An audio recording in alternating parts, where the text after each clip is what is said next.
For today's video, I'm going to show you how I play Psylocke on a domination map, an updated guide on sort of how I position around my team and how I rotate around their general vicinity, and how I'm always trying to find the most efficient and most optimal way to do damage. That being said, we'll jump right into it. So immediately as the round starts, I'm just immediately trying to get in and try and figure out what the enemy team comp is and what to expect. Here, I'm just poking it, and now immediately, as my team is coming from one direction, I usually want to take a separate off-angle direction so I can attack the enemy from a perpendicular spot. Knowing that I'm not going to be able to bring too much value by attacking the torch, I go try to attack the backline instead. Even though they know that I'm here, they've wasted resources by using the freeze on me, and they haven't done any damage to me, so that was still a net gain here. Here, I'm just continuously trying to pester them and trying to annoy them, so that way, like, as my team attacks from one direction, they don't feel too comfortable falling back either. Here, my aim sucks, so immediately I get out. I try to take a duel with the Phoenix, gonna dash her way to the health pack. Luckily, I managed to outplay her, so I immediately try to go in and collapse in on the back line here.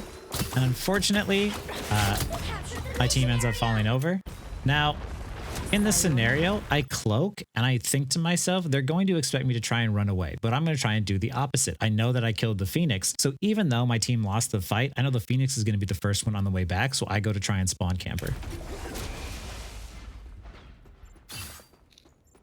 I should have waited a little bit longer here, but I see her, and here I have the advantage in that I'm poking her out. I can grab the health pack. I'm keeping an eye out. I'm trying to find her, and I see her. And I go and I try and take the duel.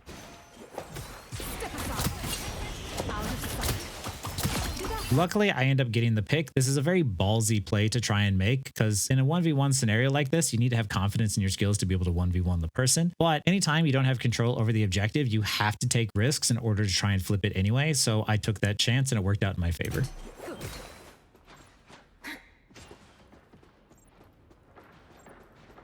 Grabbing the health pack to stay alive. Unfortunately, we lost one, but it just means that we traded. I go and attack the backline once again, and unfortunately, we lose some more. So I get back, and immediately, just like before, I know the Phoenix is coming back, so I play around the health pack. Now I'm just trying to stay alive. Unfortunately, it doesn't work. I'm not able to get out in time, and the torch ends up getting the pick on me. My goal was to basically try and either get a pick or try and survive, so that way I pulled attention away from my team and onto me and gave my team space to walk forward.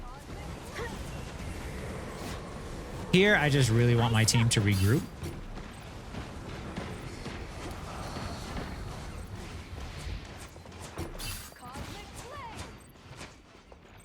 I see that we're staggering a bunch and I can't really engage in. Luckily, because of the torch overextended too far, after his mag bubble ran out, he became a very easy kill.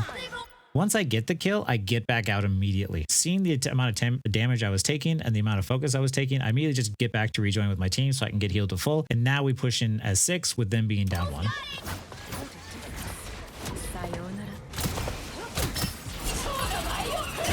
I ult in to try and see if I can't get a pick on the Phoenix or somebody else, but at least I force the defensive ult early. That puts us in an advantage, because anytime you force a defensive ult early, that means that once your team uses a defensive ult, they'll have to counter with another defensive ult, and then you'll have one after that. So that way you have more immortality time than they will. Here I'm attacking, just trying to apply pressure. As my team pushes one direction, I am taking an alternate direction to try and see if I can't find that perpendicular off angle, to try and see if I can't attack someone who's trying to find safety behind cover. I don't want to necessarily just always force myself inside of the support ultimates, because sometimes I've died in there before. So unless I'm really low or I need to get to use it to escape, I usually try to find a different direction to go, a different off angle to shoot from. Here, I see Torch is low, so I immediately go for him. Unfortunately, we weren't touching the point there. I thought that our tank or our cloak and dagger was on the point, and a bit of a miscommunication. It's all right though, sometimes it happens, so don't let it get to you. You know, some rounds are just rough, you can always bring it back. So here, pushing up once again, I'm just going to try and help my team break this wall. I hear they have a storm, so it's something I take note of. The enemy has arrived. I'm going to try and figure out where I want to go, where I want to be. I hear someone right above me, so I'm a little hesitant to walk too far forward. And here, as you can see, my team is pushing this direction and everyone is facing my team for the most part. I turn from this side direction here and I have a storm directly in front of me that I can attack. But I'm using this area also as cover that no one can see me on this left side and I can see people from here. Seeing that it's gotten too dangerous and then my team loses space, I try to back up with them. How you position around your team is going to be dictated by how much space they've taken forward. If they start to back up, I need to back up as well. You want to try and take those off angles and apply that pressure, but if they can't provide pressure from the front, you're going to find it very difficult. And at some point, as your team backs up, the enemy team is going to collapse in on you. Armed and dangerous. Again. Here, I try to get out. Unfortunately, Again. he hits me around a wall and I end up dying to his ult. But it's okay. That happens.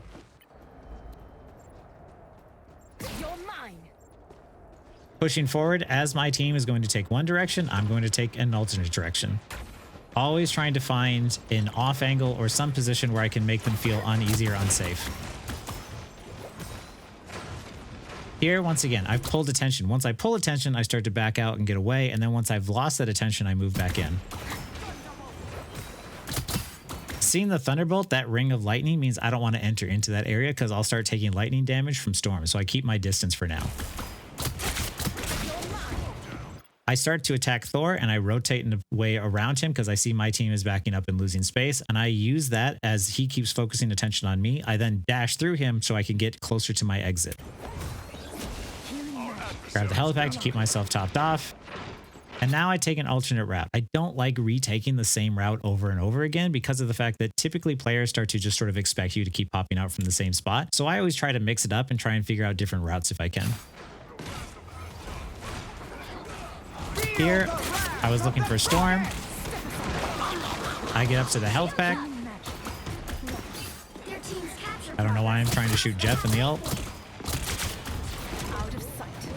Here, Thor is chasing me, but I know that Thor is a lot squishier than he used to be, so I feel with him already losing that much health that I feel that I can take him. And luckily I can, as I've isolated him and pulled him away from his team and they're not paying attention to him. I see a quick kill on the Bucky. And then I go in for the Magneto.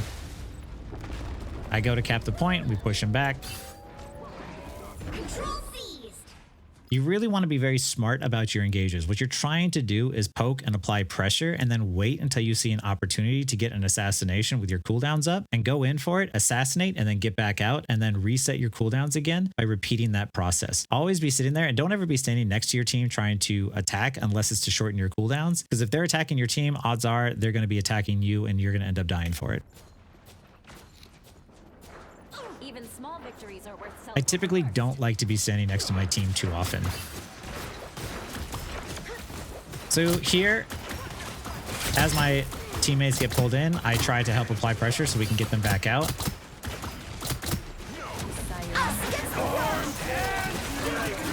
I had cloaked in to try and see if I can get to the back to ult, but unfortunately Cloak ulted right after that, so I just sort of disengaged after.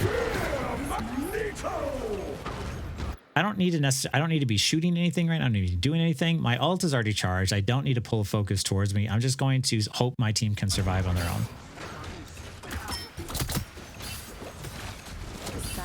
Seeing that the cloak ult is about to run out, now is my time to engage. I didn't want to alert them of my presence. I didn't want them to know I was there. I wanted to wait for the right moment.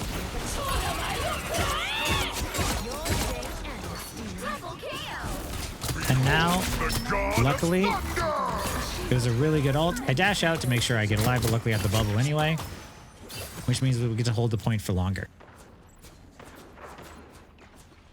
Always be trying to figure out how you can maximize your uptime. Don't just throw your ultimates out there. Always think about what's the best time to use it. If the enemy support ult is going off right now, what can I do? Can I charge my ult? If I can't charge my ult, maybe I can get into position. You don't want to just always be doing something. You can play patient and wait for the right time like I did, and then wait until the support ult ran out and then ult the backline and pincer them together.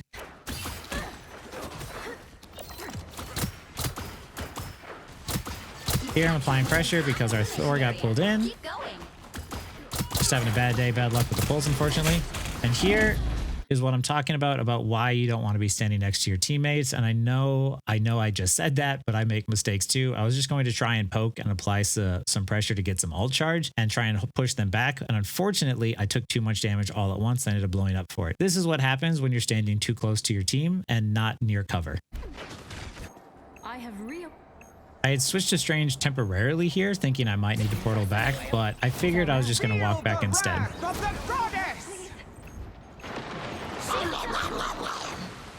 Our Invis woman didn't know how a Jeff native worked, so it was a lesson learned today. I try to get the execute on the Storm, unfortunately I miss. Me and Thor are both low, but I hit tab to see that our supports needed ult charge, so instead of going for a health pack, I stood near them instead. Now, once again, as my team is pushing in one way, I'm going to try and find an alternate angle this way. Always be doing that. As your team pushes one way, you find an alternate angle to off angle, attack, and then once you get your cooldowns, you can attack the enemy backline, push back in, pincer back in, join your team, reset your cooldowns, off angle, and just repeat that process over and over again. It's a very fluid process. I think of it and imagine it in my head sort of like a figure 8, where you're just constantly rotating around the enemy team and your team. Here, applying pressure. Applying pressure from 2 different angles. I cloak in to try and get to the back line. I try and find people at the very back who aren't being looked at. And here, the moment that I see Storm pop her E and Jeff look at me at the same time, I'm out. I already got her to blow her cooldown early. I don't need to stay there any longer. I'm just going to try and survive. Especially the fact that, once again, you always want to be paying attention to how close you are to your ult. If you are close to your ult, prioritize survival. I jump into the support ult to try and get my health back up. I get the Storm low, and now I hop up here. What I love about this location, especially on Hell's Heaven, is I am able to pincer the enemy team and the enemy tank. So as Magneto is shielding one direction, as Groot is putting up walls in one direction, I am on the opposite side being uncontested, as even if their supports are healing them, it's not going to be enough with how much pressure they're under.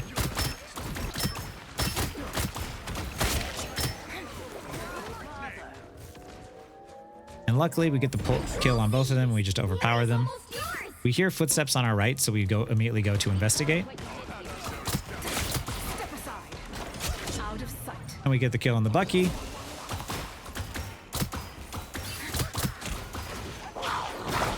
I get up, and immediately I think to myself that the enemy team is engaging, and I had ulted trying to predict what the enemy team was going to do. I didn't think Storm was going to immediately go in this way, and because she just walked onto the point too early, so I ended up wasting my ult. Here you're going to see me miss an embarrassing number of shots on the Storm. If you ever wonder why I'm not ranked higher, it's because my aim is not actually that great. But luckily, we still end up getting the kill on her. Now, because we have the advantage, we want to try and pick people off as fast as possible before they enter in through the portal.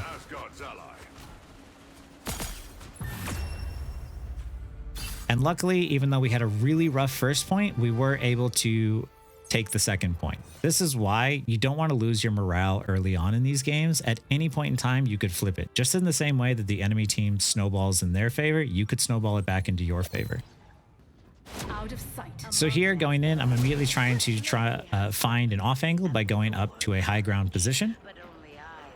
That's also a lot of times what you're going to find if you take this position is you'll find other flankers in the same route. So that way you can kind of figure out where they're coming from and stop them from showing up or stop them from flanking your team. Here, once again, you see, as everyone is looking forward, I am approaching them from a side angle. So that way, as they try to hide behind cover, I am immediately there to deny that cover. I see the lightning bolt from Storm, so I get out of there. Armed and dangerous. I cloaked to try and get back into the fight faster, seeing that Bucky had ulted, but it was kind of a waste. Here, I'm attacking the person at the very back, which is the Jeff.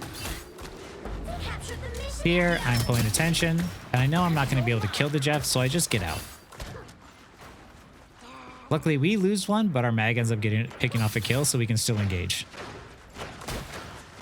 Once again, as my team is pushing from one direction, I'm pushing from another direction, trying to apply pressure and take away their cover. as they turn and start to focus me, I know that I can't win that matchup, so I get out. But I still have health, I still have a dash, so I go to re-engage back in on the storm.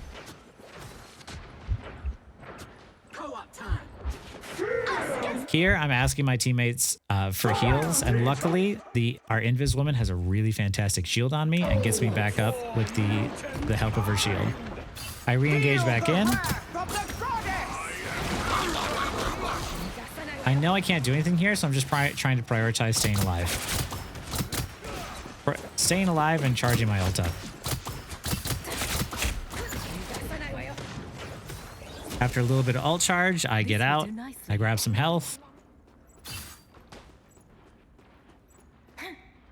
And now I'm just trying to wait for my team to engage one more time. Even though my team is struggling, it doesn't change how I'm trying to approach the situation. I'm still trying to find an off angle. I'm still trying to apply pressure. I'm still trying to prioritize staying alive. Even if your team is struggling, you might not be. So you might not need to switch. What you need is maybe your teammates to switch up and try something different, either different heroes or a different strategy. And luckily for us, our team was making some really great switches around to the different heroes, which helped us push in later. Their team's capture progress has passed the halfway point. So here, I see two of them here on me. I thought I could get close to my ults, and unfortunately, I got dangerously close. But luckily, because I had done some damage to Storm and prioritized surviving, Hela was able to get the last hit. Once again, I'm standing behind cover, trying to find a way to get into LOS of my supports. I luckily get the shield from Invis Woman again. Armed and dangerous. Here, I'm applying pressure to Jeff because he's outside of the Luna ult.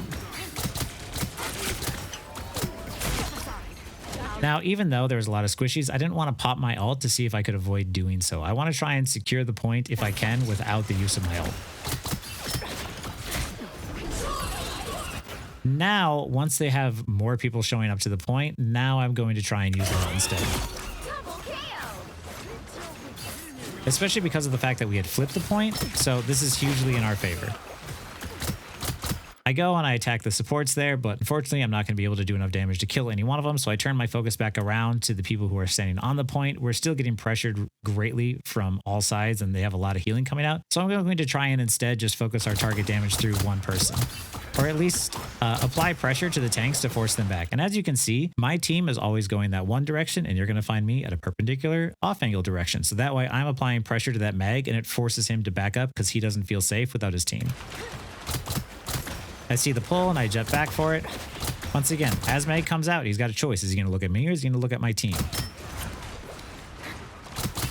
Here, I'm just applying pressure. You don't want to take any risks on domination maps. If you have control over the objective, you do not want to die and leave your team in a 5v6. Just hang out, apply pressure, and try and keep them back. Wait for the enemy team to make a mistake, because in order for them to take the point, they're going to need to make an aggressive play. They're going to need to take a risk. Your job is to wait and find that risk and then capitalize on it. But you don't need to, like for instance, right now, I don't need to flank into their backline and risk dying. I'm just going to try and apply pressure and hold the objective down.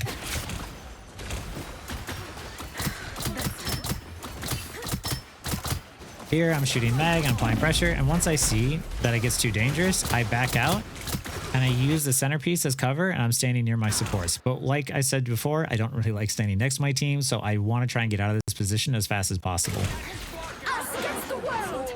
I take an off angle, both cloaks ult, both mags ult,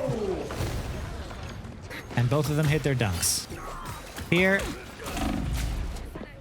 I apply some pressure, and I prioritize once again staying alive. I tried to go from an off angle, and I tried to apply pressure, but they were ready and waiting for me. As soon as I got poked and it was no longer safe, I got out.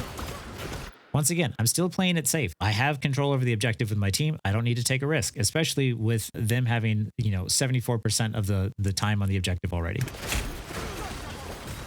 I get out, and I would wait for my team, and I try to get out. Unfortunately, Storm's E hits me. Keep going.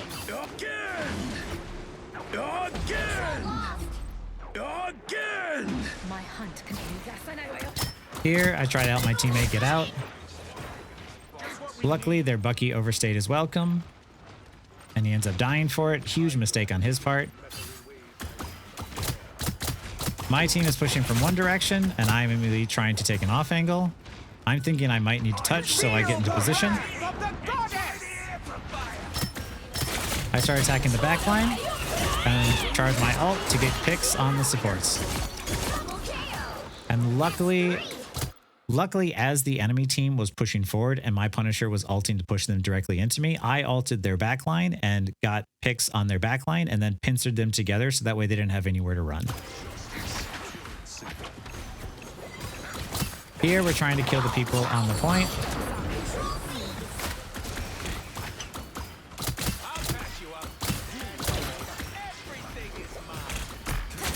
Here, luckily, Strange ends up getting caught on the other side of the portal and it disappears, and we have control of the objective, so it's an easy kill. A lot of times when enemies get low and I know that they're going to die anyway, a lot of times I just stop shooting because of the fact that I just wait and buy myself another second or two at times of staggering them longer, because you never know when that second or two might be the thing that leads to you winning a game. Unfortunately, we lose one. I'm applying pressure still. Once again, I'm always trying to apply pressure from that off angle, but as my team starts to lose space and I start to get poked out, I back up with my team. Here, I'm trying to apply pressure from an off angle, but I'm too close to my team. I don't like the position, so I go up and around. I go back. Unfortunately, I step just outside of the res beacon, so I end up not being able to be resed. That's kind of a mistake, huge mistake on my part. I don't give a step aside. Luckily, we have a portal up, so I go and attack their backline, trying to apply pressure to the storm, because sometimes you can't attack the backline and you have to make a decision. If you're not able or confident you can get the supports, maybe if you turn your focus and pincer on whoever your teammates are attacking, you might be able to take out that target instead. So luckily, I turned around and I saw the storm and I said to myself, looks a lot easier than trying to kill a Jeff. Ready to put on a show! I dash up a lot of times when Mag's ulting, because if he's going to be ulting my teammates, they're going to be on the ground. I want to be up someplace high. Out of sight. I cloak in and my terrible aim misses the cloak and dagger. I'm just trying to charge my ult at this point because I'm so close. Now that my ult is charged, once again, playing patiently here. I know that the enemy support cloak ult is still up there, and if I just ult into that, I'm not going to do anything. I'm waiting for the right time. Now, hearing Storm on their way back out and seeing three squishies down below, I ult on their back line and take the Storm out again. I also knew that Storm was probably close to her ult because I hadn't seen it in a while, so I really wanted to prioritize killing her so that way they didn't have a win condition. Here, Doctor Strange also had a fat ult, which led to us securing the point. This was a game that if you would have gone by team morale on the first point, you would have thought that for sure we were going to lose this game. We got stomped really, really hard on that first point, but we didn't give up, and even though my team was struggling quite a bit, we still played patiently, we played smart, we took our off angles, we prioritized surviving, and in the end, even though it was a hard-fought game and it was a very difficult one, we still managed to snake out the win from under their feet. The enemy team played really, really well. It was a very close game. It was very fun. And this is an excellent example of how even when your team is struggling, you still sort of remember the fundamentals of off angle with my team, apply pressure, flank, and then when your cooldowns are low, go back to your team and reset that process. No matter what, anytime I'm watching my team push a direction, push down a main choke point or, a main route, and then I'm going to sit there and use my mobility to take a separate angle to see where I can apply pressure where the enemy team isn't looking at me. You always want to make sure you're making the enemy feel sort of confused as to which way they should turn their attention to. Should they look at down main where all the damage is coming from, or do they need to pay attention to the Psylocke? If all you do is just play to live, play to survive, and pester them that way, you'll see an opening, and when you see that opening, that's when you collapse in on them, get the pick, and then play smart with your team and use your numbers advantage to take out the win. Anyway, that's my updated positioning guide on Psylocke. Hopefully you found this useful. If you have any questions, leave them in the comments.